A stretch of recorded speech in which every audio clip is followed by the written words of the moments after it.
Assalamualaikum warahmatullahi wabarakatuh. Kita bertemu di pertemuan kedua mekanika. Ibu harap kalian sudah mengerjakan tugas yang kemarin tentang mencari besaran fisika dan satuan dari besaran tersebut ya, karena itu wajib kalian ingat. Baik, kita lanjut saja ke materi yang berikutnya tentang hukum Newton. Tentu tidak asing lagi tentang hukum Newton ya.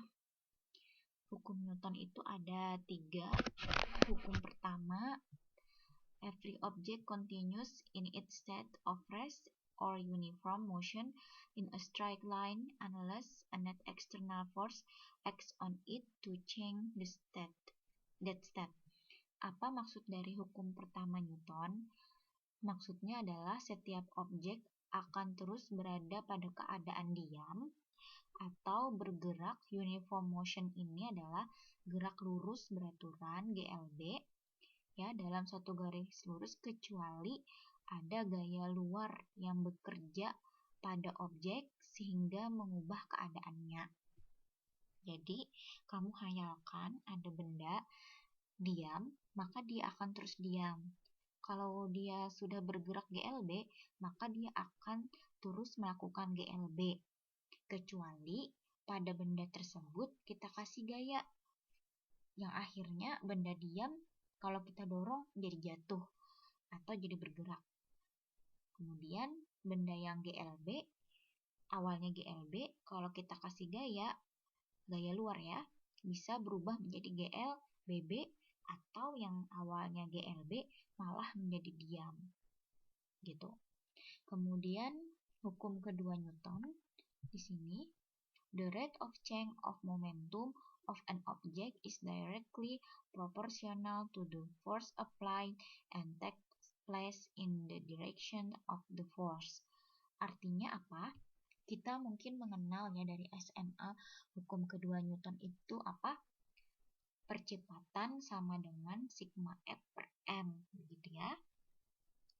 Tetapi sebenarnya itu adalah bentuk khusus. Bentuk umum dari hukum kedua Newton itu dinyatakan dalam momentum. The rate of change of momentum, jadi katanya perubahan laju perubahan momentum objek itu berbanding lurus, directly proportional, berbanding lurus dengan gaya yang bekerja padanya dan arahnya searah dengan gaya. Jadi ini berbicara momentum. Ini adalah pernyataan umum dari hukum kedua Newton. Nanti kita buktikanlah dari yang seperti apa sih rumus hukum keduanya ini dalam bentuk momentum. Terus kemudian bisa berubah menjadi A sama dengan sigma F per M. Sedangkan hukum kedua Newton ini tentang aksi reaksi. To every action there is always an equal and opposite reaction. Gitu ya. Jadi setiap ada gaya aksi pasti ada gaya reaksi, tapi besarnya sama, hanya saja arahnya berbeda. Jadi maksudnya ini di sini objek pertama mengerjakan gaya pada objek kedua. Objek kedua mengerjakan gaya pada objek pertama. Besarnya sama, hanya saja arahnya berlawanan. Sekarang kita masuk ke rumus-rumusnya ya. Rumus-rumusnya ini kenapa dapat 1.1, 1.2. Nah, ini kan dia mau membuktikan bahwa gaya itu sama dengan massa dikali percepatan. Dari mana katanya dapat F sama dengan M kali A? Kita lihat ya, dari mana dapatnya pendekatan mekanika yang dikemukakan oleh buku ini, buku Atampe Arya. Jadi seperti ini. Kalian bisa buka file mekanika 1. Kamu bayangkan ada 2 buah objek seperti ini. Dia diikat melalui pegas. Benda pertama memiliki massa A. Dia akan terdorong ya ke kanan dengan percepatan AA. Karena arahnya ke kanan, maka percepatannya bertanda positif. Kemudian di sini ada benda B, masanya MB, dia tertarik ya ke arah kiri sehingga bergerak ke arah kiri dengan percepatan AB. Karena dia ke kiri, maka tandanya negatif. Kita mengetahui dari percobaan di laboratorium bahwa percepatan itu berbanding terbalik dengan massa. Dari mana tahu berbanding terbalik? Lihat ini ya. A itu di atas, sedangkan M itu di bawah. Maknanya, jika massa benda besar, percepatan benda kecil. Jika massa benda kecil, percepatan yang dialami benda justru besar. Dari sini kita buat, ini kan tanda kesebandingan ya. Kalau kita bandingkan percepatan A dengan percepatan B, maka nanti yang terjadi adalah seperti ini. AA per minus AB sama dengan MB per MA. Kalian lihat di sini AA, sedangkan di sini MA.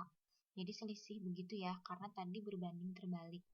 Negatif AB karena tadi dia arahnya ke kiri ya untuk percepatan benda B. AB di sini di bawah, sedangkan MB itu di atas. Kemudian negatifnya kita pindah ruas, yang di bawah jadi ke sini itu tidak masalah ya. Matematika biasa saja. Jadi negatifnya pindah ke sini. Kemudian kita kali silang. MA kali ke sini jadi MA AA. AB kali ke atas sini menjadi MB AB. Kalian sudah tahu kan bahwa M dikali A itu tidak lain adalah gaya. Ya, jadi gaya itu MAAA kemudian disimbolkan sebagai gaya A, sedangkan MBAB disimbolkan sebagai FB. Sehingga FA sama dengan negatif FB. Ini tidak lain adalah hukum ketiga Newton. Kita berhasil membuktikan hukum ketiga Newton tentang gaya aksi reaksi. Kita lihat kembali gambarnya. Benda A memiliki gaya FA, maka benda B juga memberi gaya reaksi yaitu minus FB. Besarnya sama, tapi arahnya berbeda. Secara umum, ditulis bahwa F sama dengan M dikali A. Jadi hasil dari yang di sini itu secara umum dituliskan gaya sama dengan M dikali A. Nah, begitu ya. Kita berhasil mencari FA di sini. Kita berhasil mencari FB di sini.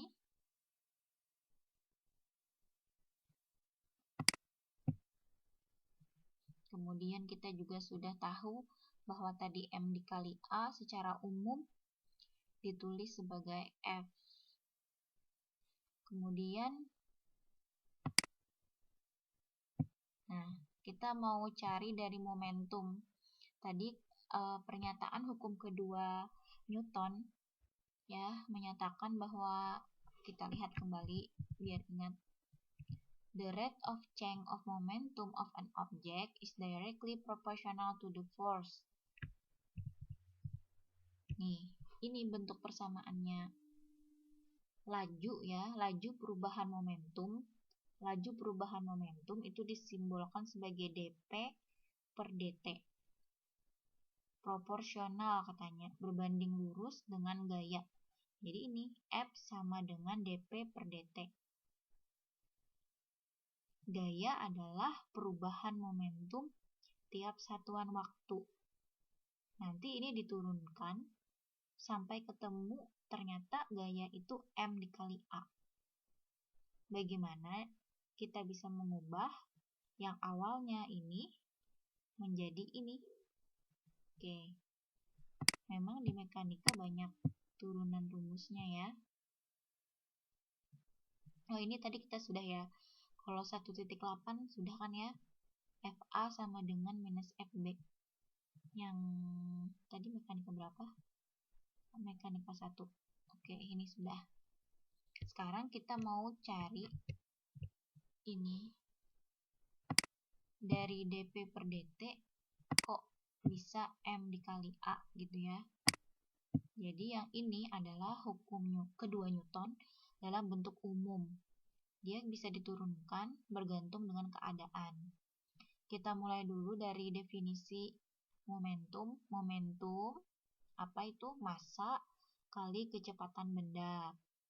Hukum kedua Newton dalam bentuk umum dinyatakan sebagai F sama dengan dP per dt ya. Kemudian P ini kita ganti dengan MP. Kemudian kita asumsikan di sini kan makna diferensial itu perubahan. Ada dua variabel di sini berubah. Mungkin pada saat kejadian itu massa benda berubah. Kapan massa benda berubah? Misalnya saat bertabrakan dengan benda lain, benda itu pecah, maka massanya berubah. Yang kedua, mungkin yang berubah adalah kecepatan. Kapan ini terjadi? Ya, kamu hayalkan saja tadi, ada yang awalnya benda diam, kemudian kamu dorong, dia jadi bergerak, berarti kecepatannya berubah. Dan tentu saja di sini dt, berarti waktunya berubah. 0 detik, 1 detik, 2 detik, 3 detik, dan seterusnya. Dalam kasus ini, untuk mencari M dikali A, maka yang konstan adalah massanya. Jadi ketika benda bergerak, benda bertabrakan, dan lain sebagainya, ketika benda mendapat gaya luar, benda didorong, benda ditarik, itu tidak ada perubahan massa. Kalau awalnya 1 kg, maka sampai kapanpun massa benda 1 kg. Ya. Karena massanya konstan atau tetap, maka massanya kita keluarkan dari diferensial. Yang tersisa hanya V-nya saja, dV. Kemudian kita ubah dV per dt itu menjadi apa? Ada yang ingat, ikan massanya tetap dV per dt. Perubahan kecepatan tiap satuan waktu itu adalah percepatan. Jadi kita peroleh dari yang umum, gaya dP per dt menjadi gaya sama dengan M dikali A. Ini yang sering digunakan di SMA. Ini adalah bentuk umum dari hukum kedua Newton, sedangkan ini bentuk khusus dari hukum kedua Newton. Tetapi sebenarnya lebih tepat ditulis percepatan sama dengan F per M. Karena Newton itu di referensi lain dia menyatakan hukum kedua Newton itu dalam bentuk khusus menyatakan bahwa percepatan berbanding lurus dengan resultan gaya dan berbanding terbalik dengan massa. Jadi ini mesti satu baris lagi sebenarnya ya. Satu baris lagi di bawah, A sama dengan F per M. Gitu. Jadi udah kebukti ya rumus-rumus di sini. Nih gini ya. Jadi dari mana hukum kedua Newton yang dP per dt bisa berubah menjadi M dikali A, ceritanya seperti itu. Jadi nanti kalau diminta membuktikan hukum ketiga Newton, kemudian diminta membuktikan F sama dengan M dikali A dari hukum kedua Newton bentuk umum, sudah bisa ya. Yang ini tidak, karena kita online, jadi memang materi itu Ibu cari yang mudah-mudah saja. ya, kita saling memaklumi sebab kalau materinya sulit-sulit, nanti yang terjadi adalah tambah bingung. Seandainya kita offline, penjelasan akan lebih maksimal. Sekarang kita ke penerapannya ya, penerapan hukum kedua Newton di kehidupan sehari-hari dalam mesin pesawat sederhana katrol. Di SMA sudah sebenarnya, tapi tidak masalah diulang dengan pendekatan dari buku Atampe Arya ini, karena banyak cara untuk menyelesaikan permasalahan fisika. Untuk kasus yang pertama, ini penerapan hukum Newton pada katrol tunggal. Ini namanya katrol tunggal karena katrolnya cuma satu dan dia ini tetap ya. Katrolnya tetap, tidak bergerak-gerak, porosnya ini ditanam kuat ke dinding.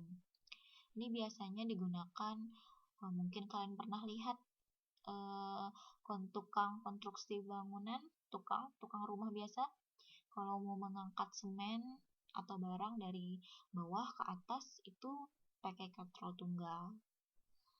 Nah, ini sangat bermanfaat sekali ya untuk mempermudah pekerjaan tukang. Jadi benda-benda itu atau barang dari tanah dibawa ke lantai atas, misalnya tadi semennya diaduk di bawah, kemudian dimasukin ember. Nah, embernya dinaikin ke atas gitu ya. Jadi bermanfaat lah katrol tunggal. Coba kita analisis persamaan-persamaan ini, kenapa dapat yang ini, kenapa dapat ini. Kemudian nanti ujung-ujungnya dapat tegangan seperti ini, kemudian kenapa jadi begini. Terus sampai nanti ada yang ini. Ya pelan-pelan dulu lah, yang pertama dulu. Jadi ini ada dua buah benda, yang ini massa 1, yang ini massa 2, diikatkan ya pada tali katrol.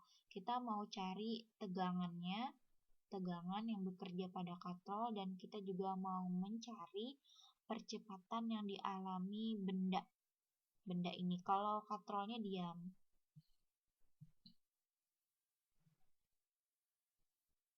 Yang ini ya kayaknya ya, mekanika 2. Silahkan kalian buka mekanika 2.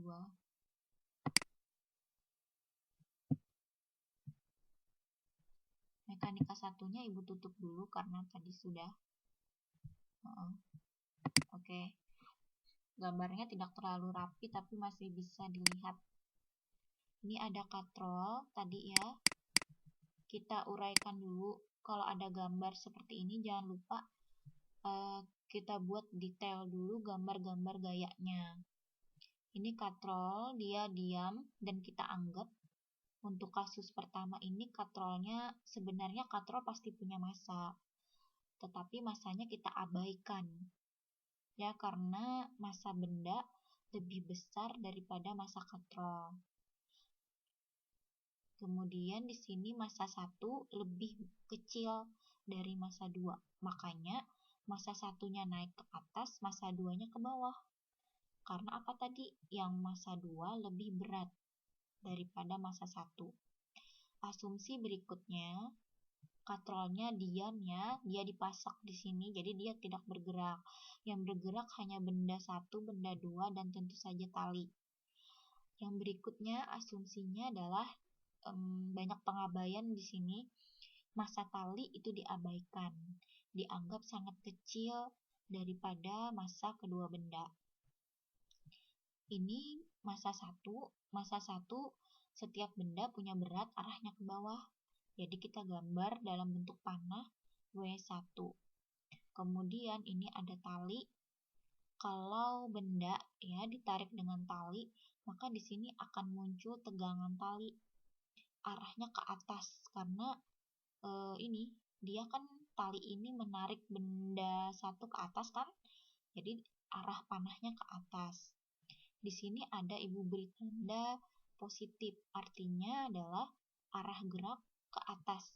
Semua gaya yang arahnya ke atas itu bertanda positif. Jadi tegangan tandanya positif, W1 bertanda negatif. Semua gaya yang searah gerak itu positif. Semua gaya yang berlawanan arah gerak itu negatif. Benda M1 ini kan karena masanya kecil, maka dia bergerak ke atas. Oleh karena itu, ini panahnya ke atas yang positif. Saya ulangi, T positif, W1 negatif. Nah, kalau benda 2 sebaliknya. Benda 2 ini dia berat, maka dia bergeraknya ke bawah. Berat selalu berarah ke bawah, maka W2 panahnya ke bawah, tegangan tali arahnya tetap ke atas. Karena tali yang ini tertarik gitu ya, menegang ya, gara-gara ada berat benda. Jadi tegangannya tetap berarah ke atas, bukan berarah ke bawah. Talinya tegang gara-gara ada berat yang berarah ke bawah.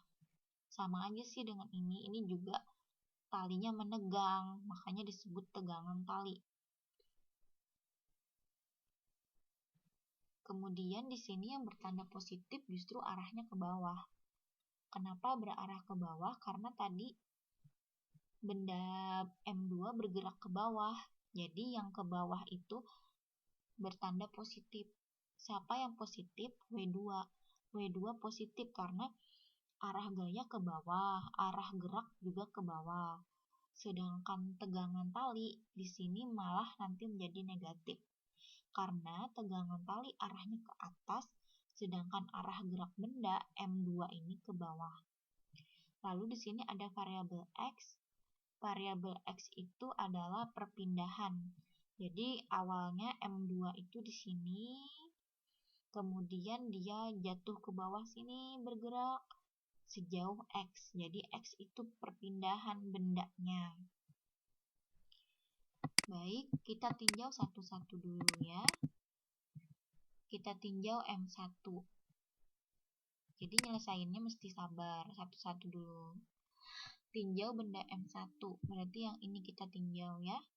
Sigma F sama dengan M dikali A. Jumlah gaya sama dengan massa kali percepatan. T kurang W1. Kenapa tadi? Kan jumlah gaya kan, lihat di benda M1. Gayanya apa saja? T dengan W. Ya kan? T dengan W. Berarti kita jumlahkan, tapi yang mana positif T? Ya, yang positif adalah T. Lihat tadi.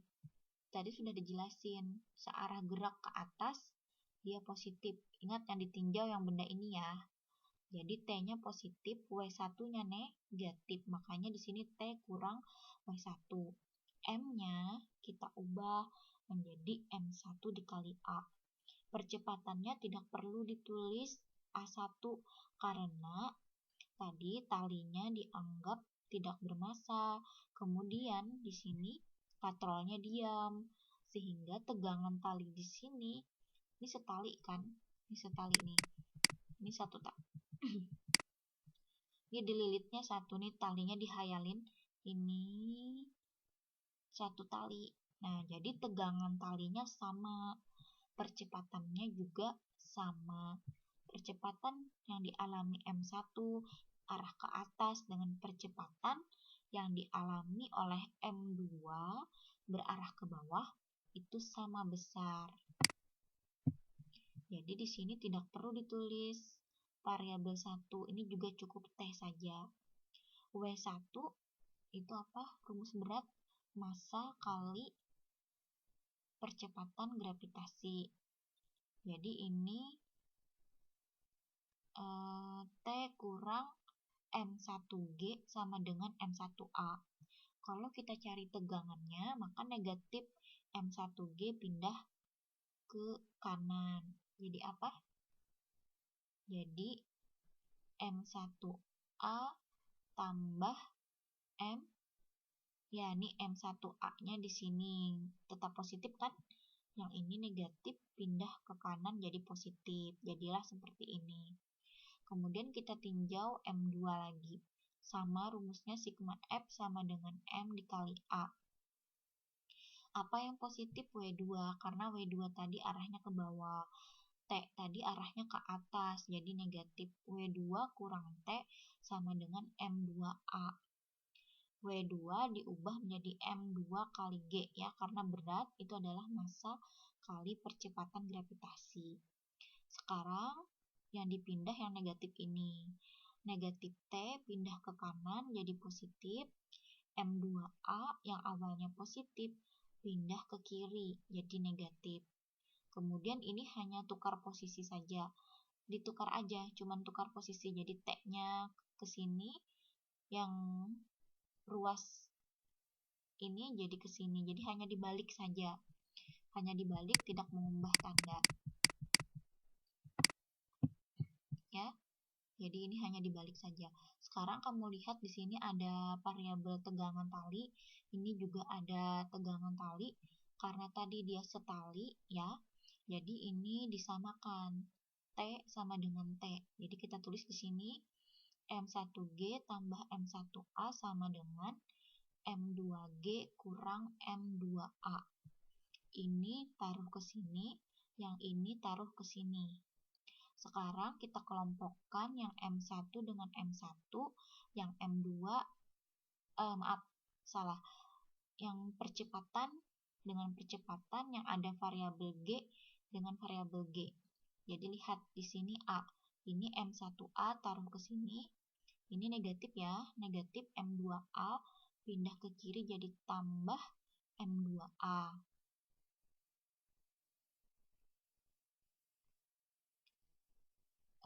Kemudian yang mana lagi? Yang ini G, M2G. Nah, yang ini menjadi ini tetap ya. Yang ini M1G positif pindah ke sini menjadi negatif karena pindah ruas. Sekarang yang ini dulu ada A dengan A, kita sederhanakan, kita kelompokkan. Maka A-nya ditarik keluar. Sehingga ini M1 tambah M2A, begitu ya. Kemudian yang ini G dengan G, G-nya kita tarik keluar, sehingga ini diperoleh M2 kurang M1 gitu ya. G-nya taruh di luar.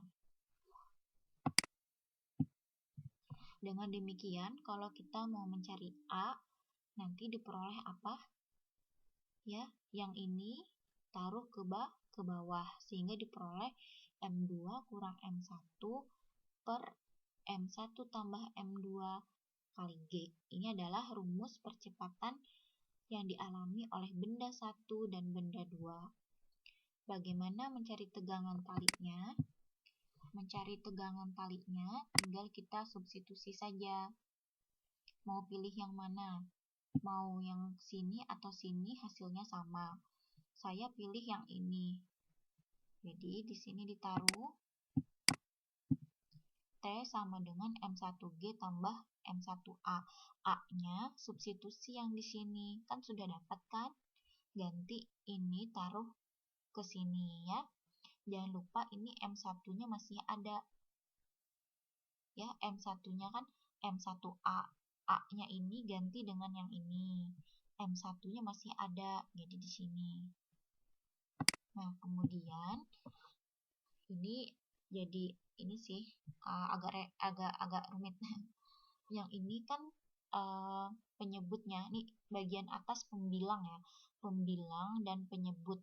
Kita samakan penyebutnya. M1 tambah M2 ini kan per 1 ya. Jadi M1 ditambah M2 bagi 1 di sini dikali ke atas sehingga diperoleh ini. Ini namanya disamakan penyebut kayak perperan biasa. Bisa kan kalian menyamakan penyebut dalam pecahan? Jadi ini M1G, M1 tambah M2 per ini. Jadi caranya ini kamu hayalkan ini per 1.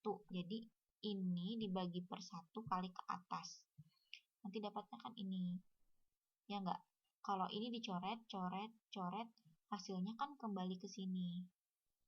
Kalau ini tetap ya, tidak ada berubah. Lalu di sini kita kali lagi, ini kan ada tanda kurung, kita kali ke dalam. M1G dikali M1 jadinya apa? M1 kali M1 kali G. Kemudian M1G dikali M2, M1, M2G.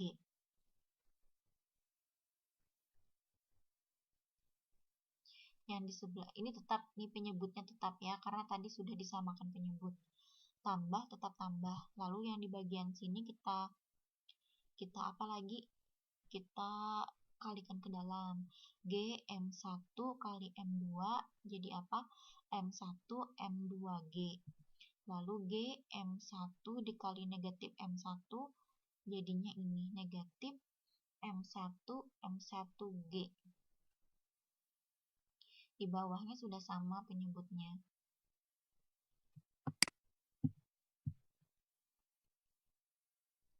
Nah, ini kan sudah sama penyebutnya, sehingga yang di atas ini bisa kita hitung. Ini ada M1, M1G, di sini ada negatif M1, M1G, sehingga ini dikurang ini habis. Kemudian ini sama M1, M2G, yang ini juga M1, M2G. Karena sama, ini kalau ditambah ini jadinya 2 M1, M2G. Nah, akhirnya kita dapat persamaan tegangan tali pada katrol tersebut. Ini sudah berhasil membuktikan persamaan-persamaan yang ada di buku ini. Ini ya, yang ini. Nah, kemudian bagaimana jika massa bendanya sama? Nanti katanya percepatannya 0 dan tegangan talinya sama dengan ini. Dapat dari mana itu? Maaf, ini saya tutup dulu deh, kayaknya nanti kebanyakan materinya, jadi sampai sini aja. Dari mana itu dapat? Dari sini. M1 sama dengan M2, karena sama, maka yang percepatan tadi, ini kan percepatannya rumusnya gini kan, M2 kurang M1 kan tadi. Nah, kalau di sama, maka kita ganti M1-nya dengan M2, maka M2 kurang M2 ya jadi 0, ya kan? Ini lihat, tadi percepatannya rumusnya ini, M2 kurang M1. Kalau dia sama, berarti 1 kilo kurang 1 kilo, ya jadinya 0, ya kan? Maka yang terjadi pada tegangan tali apa? Rumus tegangan tali tadi boleh yang ini, ya boleh juga yang ini. Boleh yang ini tadi di awal, M1G tambah M1A. Kalau tidak ada percepatan, ini percepatannya ini, A-nya diganti 0, maka yang terjadi adalah T sama dengan M1G. Atau pakai yang keduanya tadi, M2G kurang M2A. A-nya kita ganti 0, maka yang terjadi adalah M2G. Atau kamu mau coba di sini, boleh. Nanti hasilnya harusnya sama. Bisa M1G, bisa M2G. Ya. Kemudian ada lagi di sini pernyataan. Bagaimana kalau M2-nya ini kan tandanya jauh lebih besar. Kalau M2-nya jauh lebih besar dari M1, nanti katanya percepatannya sama dengan percepatan gravitasi. Dan tegangan tali itu mendekati 2M1G. Nah, yang ini silahkan kalian coba sendiri. Menjadi PR, kerjakan di buku catatan. Sambil yang ibu katakan kemarin, sebaiknya apa yang dijelaskan ini ditulis kembali di buku catatan. Sebaiknya. Ya. Kemudian jangan lupa ini PR. Kalian coba nanti ya. Ketemu tidak ini? Harusnya ketemu. Kalau M2-nya jauh lebih besar dari M1, nanti A-nya mendekati percepatan gravitasi dan tegangan talinya mendekati 2M1G. Nah, sekarang bagaimana kalau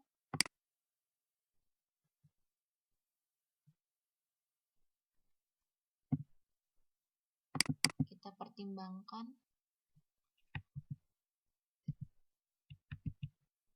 panjang tali ya, panjang tali. Nah, ini katrolnya kita pertimbangkan panjang talinya. Dan kasusnya menjadi berbeda. Nah, kamu lihat gambar 1.3. Ini ceritanya ada tali ya, panjang tali itu dari sini ke sini itu L. Panjang talinya dianggap L. Massa 1 tetap massa 1, ini massa 2. Kemudian jari-jari katrol itu R, tetapi di sini sistem ini ya beserta katrol dan benda-bendanya ini diangkat ke atas. Jadi kamu bisa menghayalkan bahwa ini bukan katrol tetap. Kalau tadi katrolnya dipasak di atas sehingga katrolnya tidak bergerak ke atas atau ke bawah. Tapi yang kasus kedua ini katrolnya ditarik ke atas dengan percepatan A.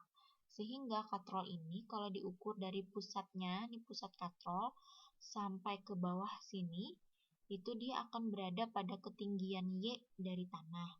Sedangkan massa 1 nanti akan berada pada ketinggian Y1 dari tanah.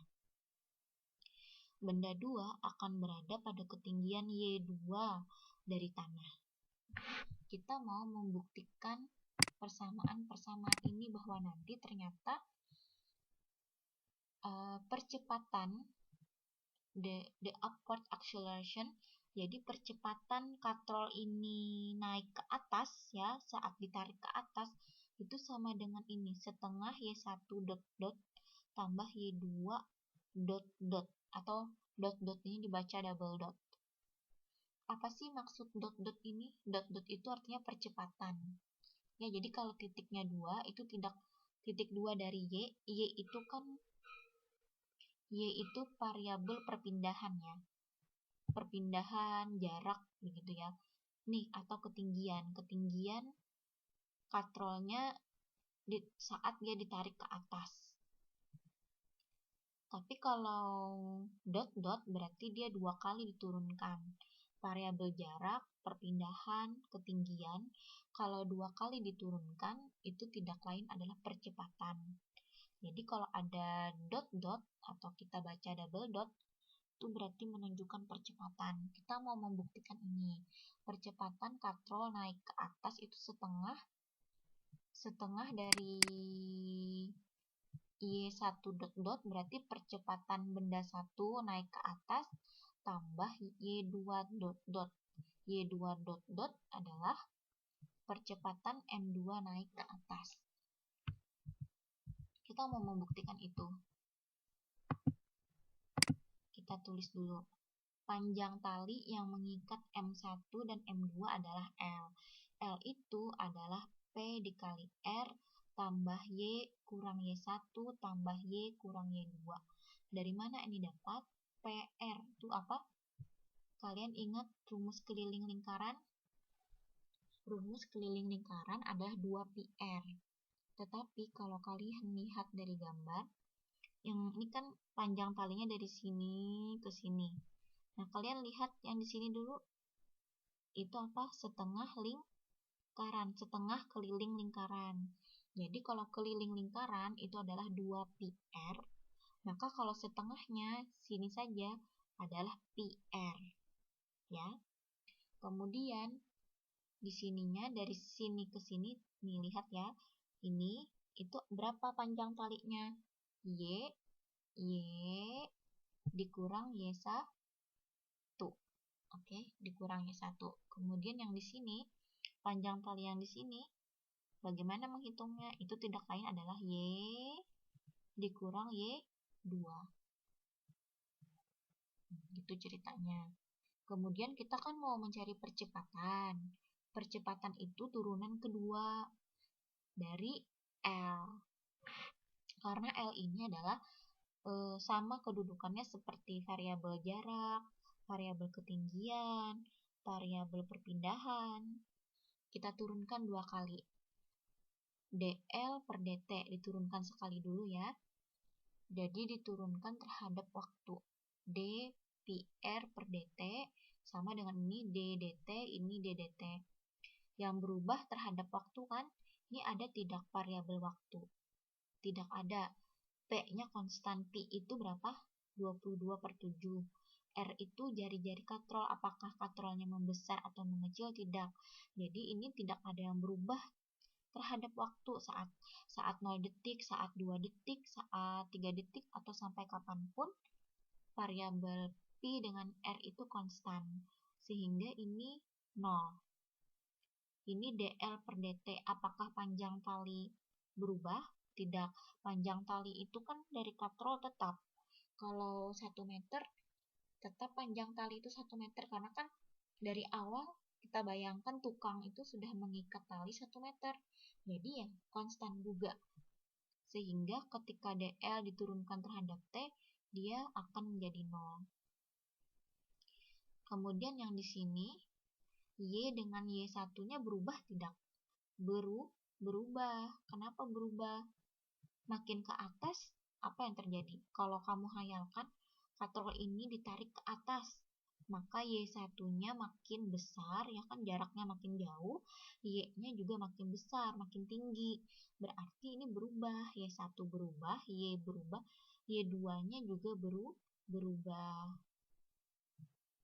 Nah, jadi ini Y kalau diturunkan 1 kali terhadap waktu jadi Y dot. Kemudian Y1 menjadi Y1 dot. Ini jangan lupa tanda negatif. Ini tetap ya, tanda positif. Kalau dikali ke dalam kan positif Y memang.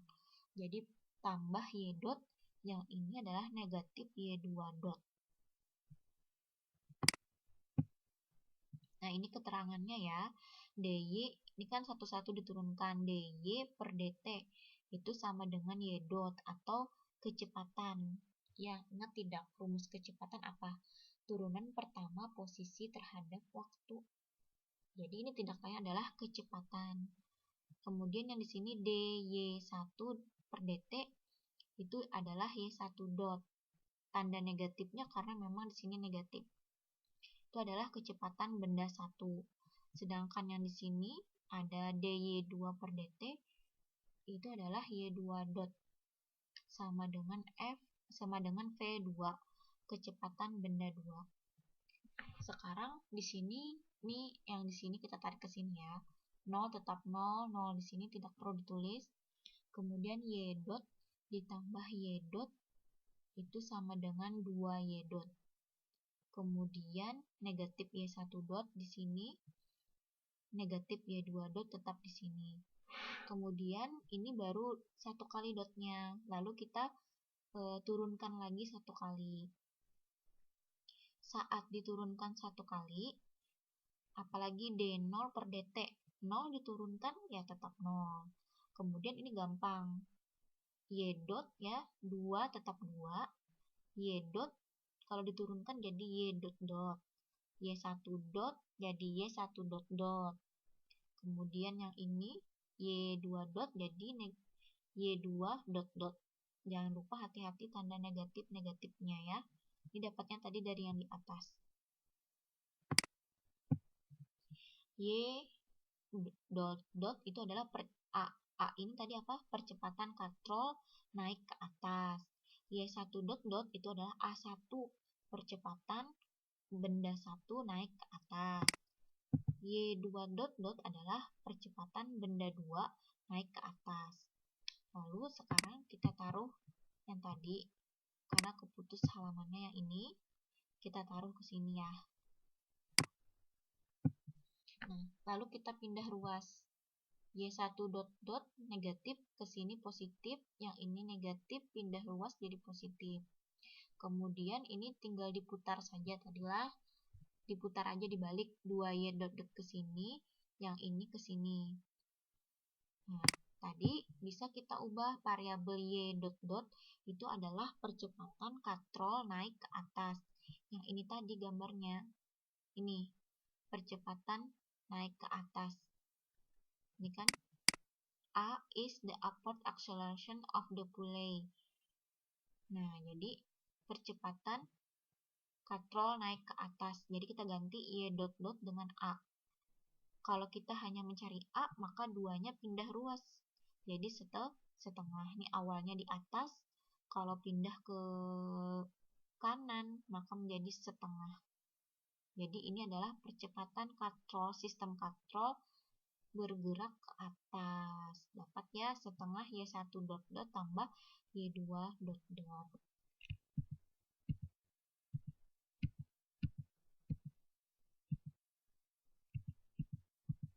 Ya, kita sampai mana? Sampai mampu aja. Yang selanjutnya adalah bidang miring.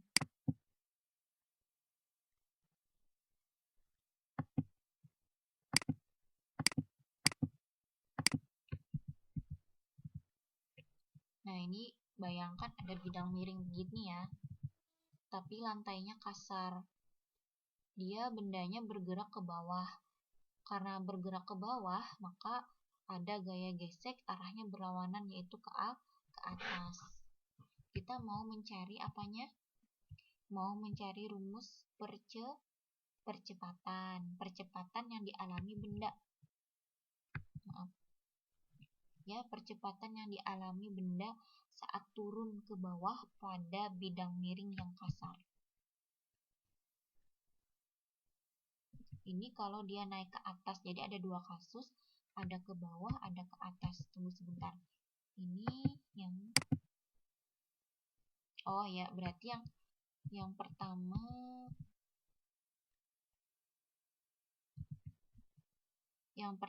kita analisis seandainya bendanya didorong ke atas. Berarti yang ini. Nah, ini. Kita analisis yang ini dulu ya. Gambar 1.5. Saat benda ini bergerak ke atas, berapa percepatan yang dialami benda? Setelah itu baru nanti kita mencari yang ini, saat benda bergerak ke bawah, itu berapa percepatannya. Baik, satu-satu dulu. Ini gambarnya ya. Ini ada benda bergerak ke atas, berarti ini arah geraknya ke atas.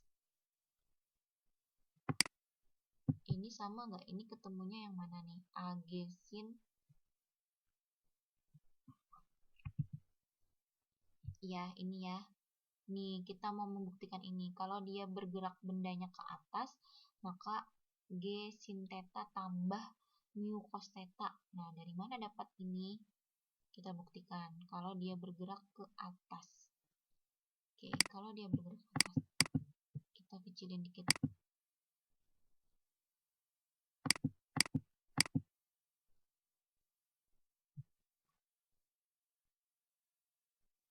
Nah, yang ini kita uraikan dulu gaya-gayanya. Mungkin sudah di SMA ya. Kalau di sini bidang miring theta, maka di sini juga theta. Kalau benda bergerak ke arah atas, maka semua gaya yang arahnya ke atas itu positif. Ini benda, dia punya beratnya ke bawah, ini lurus. Ini gambar saya kurang bagus, harusnya lurus, benar-benar lurus. Itu W. Kemudian W ini kita proyeksikan, ini ada sumbu X, jadi yang searah bidang miring itu adalah X, yang tegak lurus bidang miring itu adalah Y. Kemudian ini kita proyeksikan berat ini ke sumbu X menjadi W sin theta, sedangkan yang sebelah sini adalah W cos theta. Karena dalam aturan matematika, kalau di sini theta, maka di sini juga theta. Itu bisa sih dibuktikan. Tapi sayang ya, karena online ini agak susah. Kalian coba-coba, kenapa di sini theta? Ini theta, maka di sini theta. Ini apa? Samping sudut ya. Ya kan ini segitiga nih, kamu lihat ini segitiga. Ini samping sudut. Kalau samping sudut berarti W cos theta. Sedangkan di sini ini adalah depan sudut. Kalau depan itu apa? Sin. Jadi W sin theta. Ini depan sudut W sin theta. Di sini juga W sin theta. Karena ini sama. Ini sejajar dengan ini. Makanya yang di sini juga W sin theta. Kemudian benda ini bersentuhan dengan bidang miring, maka ada gaya normal. Gaya normalnya arahnya ke atas bidang. Ini ke atas, tegak lurus ya, tegak lurus bidang. Jadi ini ada gaya normal. Kemudian karena arah gerak ke atas, maka ada gaya gesek. Gaya geseknya arahnya berlawanan. Kalau geraknya ke atas, maka gaya geseknya ke bawah. Sekarang kita tinjau dulu sumbu X. Kalau sumbu X, sigma Fx sama dengan M dikali A.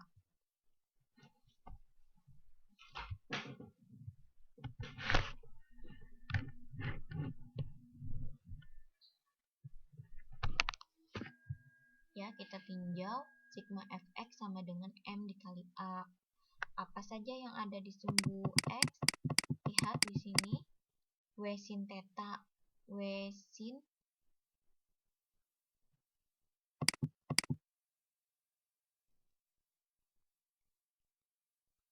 Oh, sepertinya saya ada kesalahan ya. Harusnya ini negatif. Tunggu.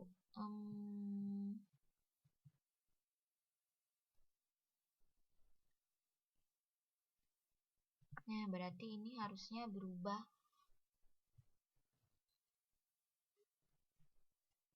Ini kan arah geraknya ke atas ya. Kalau arah geraknya ke atas, maka ini W sin theta-nya ke bawah, maka ini negatif. Harusnya di sini negatif. Negatif mg sin theta kurang apa? Mu kn. Jadi ini ada tanda negatif, ini tanda negatif harusnya. Nanti kalian ganti di buku catatan ya. Sedangkan sigma Fy kenapa sama dengan 0? Karena benda tidak bergerak pada sumbu Y. Apakah benda ke sana, ke atas sana, ke bawah sini? Tidak. Dia bergeraknya pada sumbu X. Karena sumbu X-nya itu yang ini sumbu X. Ke sana, arah atas, ke sini, arah bawah. Jadi di sini N kurang W cos theta. Kenapa? Yang berarah ke atas sumbu Y itu diberi tanda positif. Yang berarah ke bawah sini diberi tanda negatif. Jadi N kurang W cos theta. N-nya positif, W cos theta-nya negatif. Sama dengan 0. Negatif pindah ruas ke kanan jadi positif. Jadi N sama dengan W cos theta. Jadi W-nya kita ganti dengan M dikali G. Oke, kemudian tinggal diganti. W itu adalah Mg. F itu apa? Masih ingat rumus gaya gesek? Karena bendanya bergerak, berarti gaya gesek itu adalah mu K, koefisien kinetik dikali N. Ya, jadi rumus gaya gesek adalah mu dikali N. N-nya, ini diurai lagi, ini Mg tetap. N-nya jadi apa? N-nya jadi ini, yang sudah di sebelah kanan ini, Mg cos theta masukin ke sini. Karena semuanya ada variabel M, M-nya kita coret. M, kita coret, sehingga jadi apa? Kita putar posisi saja langsung, jadi A sama dengan, harusnya di sini minus ya, minus G sin theta, minus mu K G sin theta.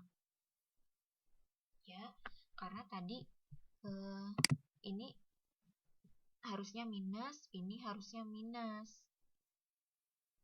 Karena W-nya ke bawah, F-nya juga ke bawah.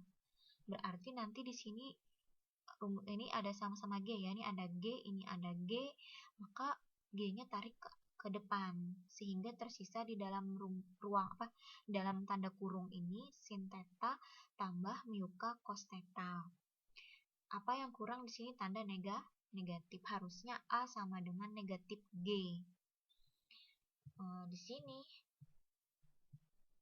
Di sini dia menghilangkan tanda negatif. Kenapa? Kenapa dia menghilangkan tanda negatif? Karena tanda negatif itu hanya menunjukkan arah, ya. Jadi dia menghilangkan. Tapi sebaiknya biar jelas arahnya, maka negatif di sini jangan dihilangkan. Nah, jadi tetap nanti di sini negatif, di sini tadi negatif. Oke, gitu ya. Kemudian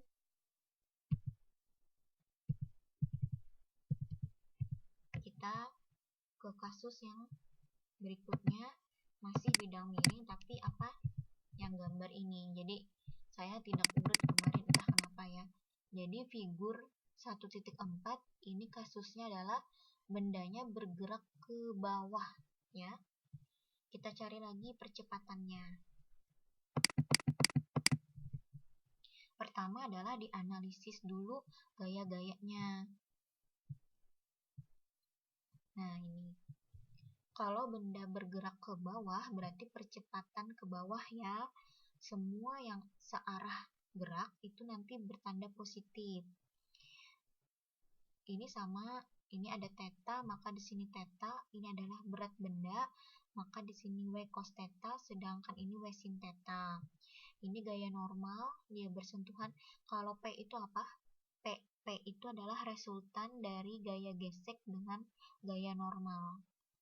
Kemudian gaya geseknya kenapa berarah ke atas? Karena arah gerak ke bawah. Gaya gesek itu berlawanan arah gerak. Jadi kalau geraknya ke bawah, gaya geseknya ke atas. Sekarang kita analisis dulu sama kayak tadi, sigma fx-nya dulu ya. Sigma fx-nya sama dengan MA. Mana yang positif? W sin theta. Jadi di sini tulis W sin theta. Sedangkan F itu berlawanan arah gerak, maka diberi tanda negatif. Negatif F sama dengan MA. Kita bisa pindah dulu ke sigma FY, sama persis kayak tadi ya caranya. Nanti N sama dengan MG cos theta. Di sini kita urai. W sama dengan MG. Kemudian gaya gesek apa rumusnya? Mu K dikali N. Karena dia bergerak maka kinetik. N-nya diganti dengan yang ini, Mg cos theta. Karena sama-sama ada M, maka di sini dicoret saja. Coret M-nya, tersisa ini. Nih ya, bentuk lebih ringkas. Kemudian ini hanya diputar. Kita perbesar saja deh. Ini hanya diputar saja, ruas kanan dengan kirinya diputar kedudukannya, jadi A sama dengan ini. Di sini ada G, di sini ada G, maka G-nya taruh ke depan. Akhirnya diperoleh A sama dengan G sin theta kurang mu K cos theta.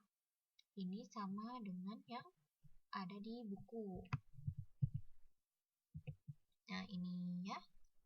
Oke. Begitu ceritanya. Sekarang kita berandai-andai. Ini apa ya maksudnya? Kita mau mencari koefisien gesek statis. Ini, bahwa koefisien gesek statis itu sama dengan tan theta F. Dari mana itu rumusnya? Kita lihat dulu buku Atampe Aryanya. Nih, dia bilang apa sih? Nah, bayangkan katanya ada benda bermasa M duduk di horizontal plane. Ya, jadi kamu bayangkan awalnya itu ada benda diam di papan horizontal atau bidang-bidang horizontal. Kemudian sedikit demi sedikit papan yang horizontal tadi kita angkat ya, kita angkat sedikit demi sedikit sehingga jadi bidang miring. Jadi awalnya datar papannya, kemudian kita miringkan sedikit-sedikit, maka nanti benda akan jadi bidang miring kan, yang awalnya bidang datar. Pada suatu ketika nanti theta-nya akan sama dengan theta F. Ya, jadi pada suatu ketika nanti bidang miring itu akan miring membentuk sudut theta F. Nah, pada saat theta F itu, maka nanti benda bermasa M itu akan mulai sliding. Sliding itu artinya yang tadi dia horizontal, lama-kelamaan bidangnya itu kita naikkan. Setelah dinaikkan sampai mencapai sudut theta F, nanti benda bermasa M akan meluncur ke bawah. pada situasi ini, awalnya gerak benda diawali dengan percepatan sama dengan 0. Karena awalnya benda itu diam. Nah, coba kita cari ya. Jadi tadi saat bidang miringnya mencapai sudut theta F, nanti percepatannya sama dengan 0. Dia akan awalnya diam, ya awalnya memang diam, kemudian meluncur sliding tadi, bergerak ke bawah, tetapi dengan A sama dengan 0 juga. Artinya apa? Dia tidak mengalami percepatan. Percepatannya 0, artinya juga benda itu kecepatannya nanti konstan, jatuh ke bawahnya. Nih,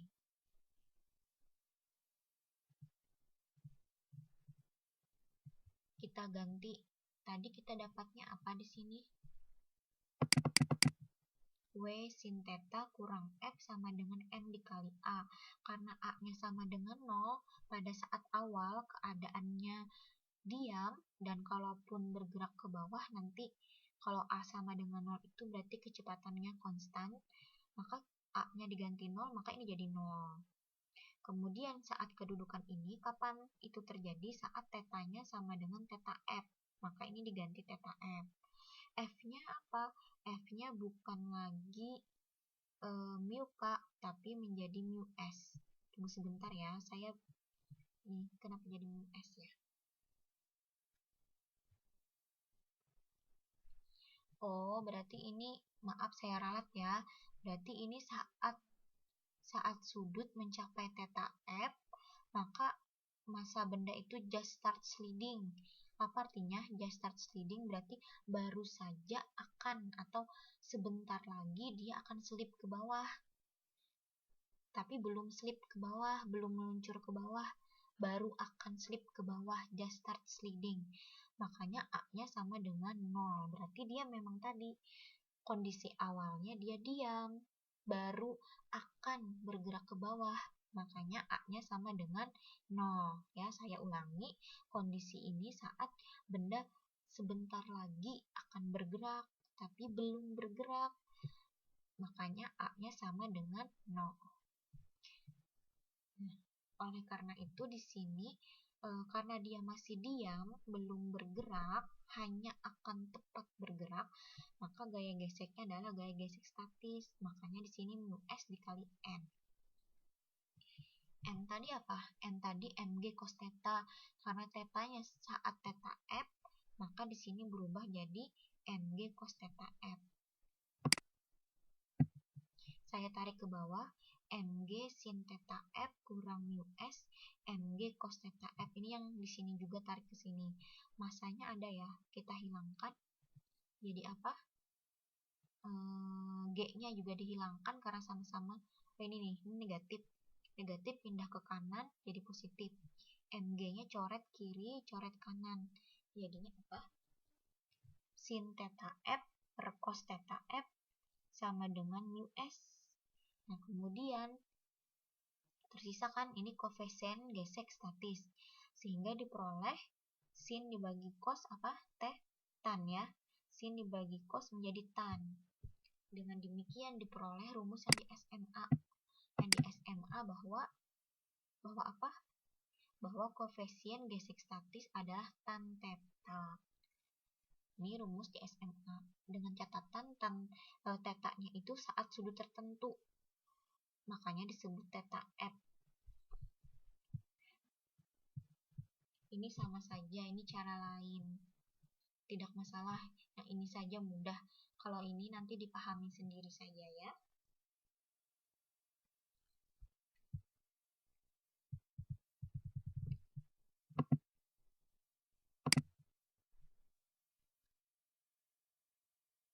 Oh, mau pakai cara lain?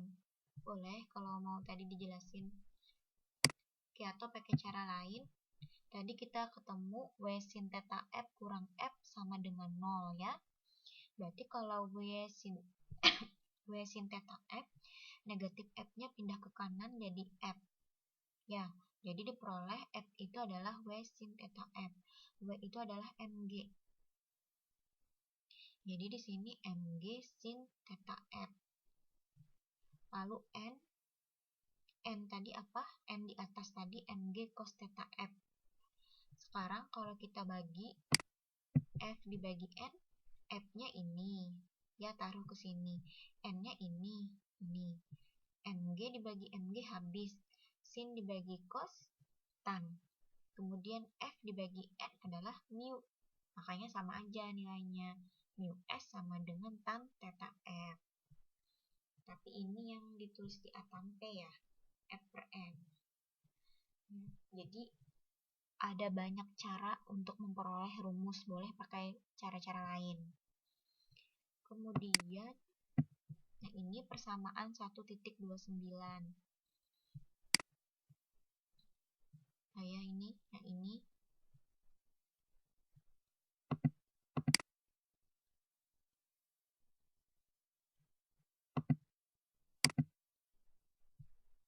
kemana?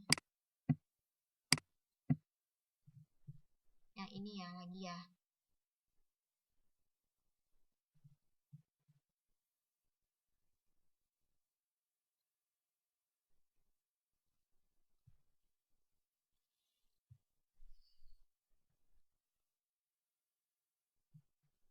Ini nggak apa-apa, ini tidak terlalu penting, jadi yang ini tidak perlu saya jelaskan ya. Yang biasanya keluar di SMA juga yang ini kan, mu S sama dengan tan theta. Kemudian jangan lupa tadi cara mencari apanya? Percepatan. Jadi kalian ingat-ingat cara mencari percepatannya, kemudian mencari rumus mu S-nya. Yang ini tidak usah dipikir, ini hanya tambahan, nanti terlalu penuh pikirannya. Ini hanya tambahan saja. Nih, theta F kemudian disebut sebagai angle of friction atau angle of repose. Kenapa disebut itu? Karena sudut ini adalah sudut tepat di mana benda akan sliding ke bawah. Sudut di mana benda akan tepat bergerak ke bawah. Ini tidak usah dipikirkan karena ini nanti tambah rumit karena online. Nah, kita ke sini saja lagi ya, spinning drum. Untuk yang lainnya nanti disambung minggu depan. Spinning drum itu drum berputar. Nah, jadi ada benda di dalam drum. Bendanya ikut berputar karena drumnya juga berputar. Drum ini berputar dengan kecepatan sudut omega. Sedangkan benda ini menyentuh dinding. Jadi ada objek benda bersentuhan dengan dinding di sini. Karena bersentuhan dengan dinding, maka dia memiliki gaya normal N. Arahnya menuju pusat dari drum. Kemudian benda memiliki beratnya mg. Karena massa benda adalah M. Gaya geseknya ke atas. Kenapa gaya gesek ke atas? Karena benda ini cenderung bergerak ke bawah. Benda seperti ini cenderung jatuh ke bawah. Maka gaya geseknya berlawanan dengan kecenderungan arah gerak. Maka gaya geseknya ke atas. Kita mau membuktikan bahwa ini tadi nanti nih supaya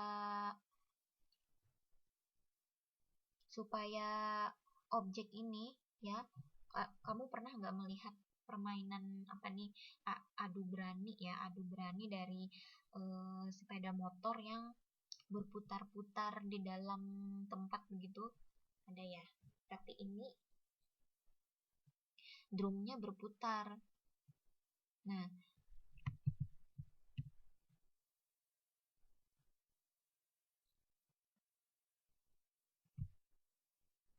kita mau mencari kecepatan sudut dari drum ini agar objek ini tidak jatuh ke bawah. Katanya ini nanti rumusnya ini dapat dari mana rumus ini, bahwa omeganya ini supaya benda tidak jatuh ke bawah harus akar G per mu SR, dan kecepatan minimalnya paling tidak segini gitu. Dari mana dapatnya?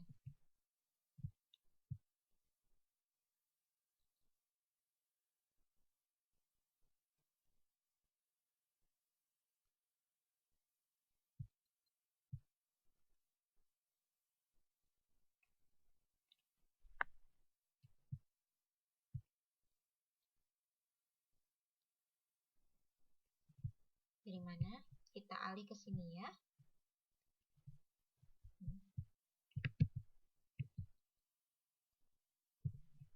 Kamu lihat sumbu X-nya dulu. Sumbu X-nya itu yang mana? Lihat gambar. Gambarnya saya perbesar. Ini N. Ya, N-nya ini ke kanan itu positif, berarti N. N-nya sama dengan apa? N ini sama dengan gaya sentripetal. Karena dia menuju pusat drum. Jadi N sama dengan gaya sentripetal. Gaya sentripetal yang dialami oleh objek. Objeknya apa? Rumus gaya sentripetal. Gaya itu massa kali percepatan sentripetal, ya. Massa tetap massa, percepatan sentripetal. Rumusnya apa? V kuadrat per R, atau sini AS itu sama dengan AR. Di sini lambangnya hanya lambang ya. Kalian tahu di sini di bukunya AR itu adalah percepatan radial. Maksudnya percepatan berarah pada jari-jari, sama saja dengan percepatan sentripetal. Ya. Jadi N sama dengan Fs, AS itu sama dengan AR. V ya, kecepatan itu sama dengan omega R pada gerak melingkar ya. Kalau objek bergerak melingkar, kecepatan liniernya sama dengan kecepatan sudut dikali R. Kalau ini dikuadratkan menjadi V kuadrat omega kuadrat R kuadrat, begitu ya. Makanya di sini ketika AS V kuadrat per R, maka V kuadrat itu diganti dengan omega kuadrat R kuadrat. Karena ini dibagi R, maka tersisa ini. R-nya hilangnya dicoret, tersisa R. Ya, R pangkat 1. Atau kalau disusun lebih bagus, menjadi N sama dengan M R omega kuadrat. Minimal gaya gesek ya, gaya gesek yang bekerja pada objek atau pengendara tadi supaya tidak jatuh ke bawah, itu minimalnya kurang dari sama dengan sebentar.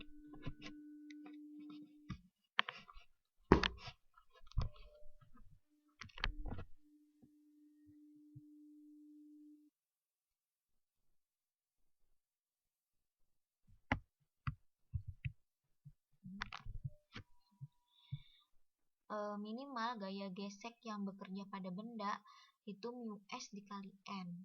N-nya yang mana? N-nya ganti yang sudah kita turunkan. Nah, kemudian kita lihat lagi sumbu Y. Oke, di sumbu Y ini kita lihat gambar. Nah, gambarnya apa yang ada sumbu Y? Yang arah ke atas itu positif. Jadi F dikurang MG. MG-nya kan ke bawah. Nah, jadi F dikurang W ya, dikurang berat sama dengan 0, W-nya kita ganti dengan MG. Maka gaya gesek itu sama dengan M dikali G. Kita samakan, ini kan sudah dapat di atas M ini. F-nya kita tarik menjadi MG. Nah, kita F ini maksud Ibu diganti dengan MG. Mu S ini taruh di sini. Lalu M, sama-sama ada M dicoret. Akhirnya diperoleh omega kuadrat G per mu S. R-nya ini ada mu S, ini ada R, tarik ke bawah. Pindah ruas ya, karena awalnya ini dengan ini di atas, maka kita pindah ini ke bawah. Kalau ini kita putar, ya kedudukannya, maka ini menjadi begini. Dan ditarik akar, maka menjadi omega lebih besar sama dengan akar G per mu SR. Jadi kecepatan drum berputar paling tidak sama dengan akar G per mu SR. Dapat udah, kita berhasil membuktikan ini. Bukan omega. Omega akar G per mu SR. Jadi ini adalah kecepatan sudut drumnya boleh berputar. Nya boleh lebih besar atau paling tidak sama dengan akar G per mu SR. Mu S itu koefisien gesek statis, R itu adalah jari-jari drum, G percepatan gravitasi. Kenapa pakai mu S? Karena kita ingin benda itu diam. Diam, tidak jatuh ke bawah. Ya, sehingga kita pakai mu S. Ini ada keterangan. Mu S adalah koefisien gesek statis antara rider pengendara dengan permukaan drum. Rider karena tadi kita menghayal ada pengendara ya, permainan pengendara. Tapi kalau pengendara yang permainan nyatanya itu adalah drumnya diam. Drumnya diam, pengendaranya yang mutar-mutar. Kalau ini mungkin ya di luar negeri, pengendaranya yang diam, tapi drumnya yang berputar gitu. Sehingga digunakan mu S. Mu S di sini ya. Ini sama saja, berarti kecepatan sudut minimal drum berputar adalah akar G per mu S R. Nah, itu saja dulu. Nanti untuk kasus-kasus lain disambung nanti. Tolong sambil dicatat, dipahami. Yang tidak dipahami silahkan bertanya, dan jangan lupa tadi ada PR 1 ya, dicoba-coba ya di rumah.